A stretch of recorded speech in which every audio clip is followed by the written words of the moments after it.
So let's talk about Ethereum. Ethereum is sitting at 2100 right now, 2172. It became 2160. And the overall situation of Ethereum hasn't changed. It was forming a cup and handle, if you remember, and we had a support at 2350. It broke this. This was the 50% of the cup and handle, and it invalidated this cup and handle structure, and you can see that it bled pretty hard. It went down towards $2,000. That was kind of our last support, because if Ethereum goes anywhere below $2,000, that will make it extremely scary, and people are going to freak out, because it opens the doors even up to $1,200, or even if you exaggerate, you can talk about $800 there as well. So let's hope, let's not talk about that case scenario. Let's talk about the case scenario of $2,000. So far, Ethereum is putting up a fight to stay above $2,000, and I'll show it to you just a second. If you look at it, everything in Ethereum, no matter what it is, it went to 1993. But if you look at the bodies of the candles, even the wick, just a slight touch is below it. All the candle bodies, they all are above $2,000. Now, as long as $2,000 holds, there is hope for Ethereum to go up. And when I say up, I'm talking about, of course, the journey towards 2350. Let's call it $2,300 for the ease of it. But our major concern is, of course, 2550, because Ethereum used to live inside this box that I have shown you previously. Let me go back and show you just a second. We had this beautiful box on Ethereum. It used to live in it, and then Ethereum lost it. So that is an area that we want Ethereum to go and conquer. That is the box, and it is 2550 to 2850. It used to live in it, then it lost this area of support, it stopped moving sideways, and then after that it was just a big nightmare.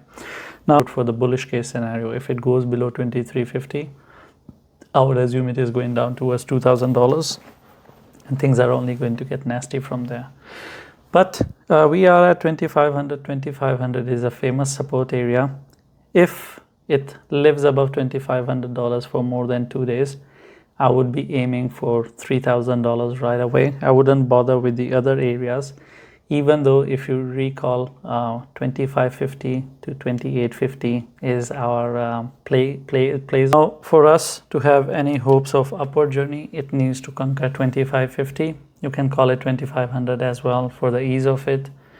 If it conquers that, then we can start talking about 3000 and above. But if it is not doing that, then there is no hope for upward journey. But let's talk about the current case scenario where we are sitting right now. If it continues to hold 2000, we are still expecting it to go up.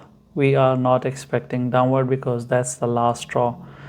Considering that we expect the month of March to be green, I would be leaning towards the upward journey instead of downward journey.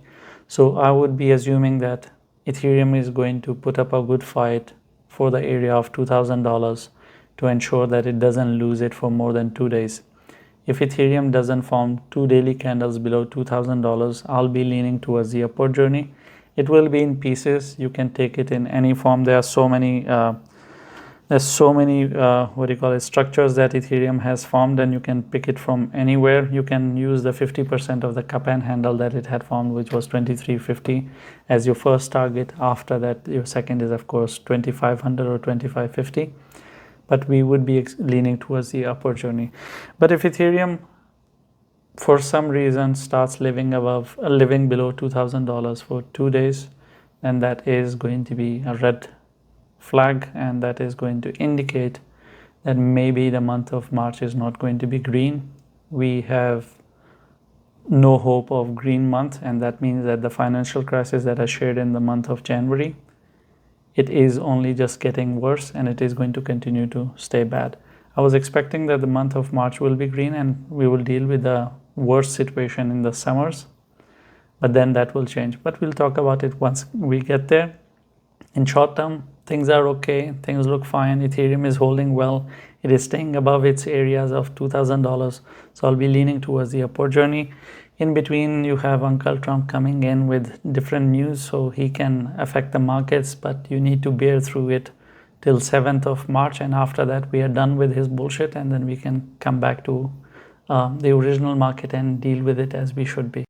Thank you for watching the video. If you have any questions, or I have touched on a topic and you expect me to explain a bit more, I'll try my best to explain that to you in the comments. Leave a comment, and I'm not going to tell you to like and subscribe, because if you're not interacting with the video, or if you're not subscribed, you're not going to see all the 10 videos that I make every day. You're going to miss out on it, and I think you are educated enough to understand what to subscribe and what not to, because if you want to miss out on it, then why not? It's for your own good, and you should know better what is good for you.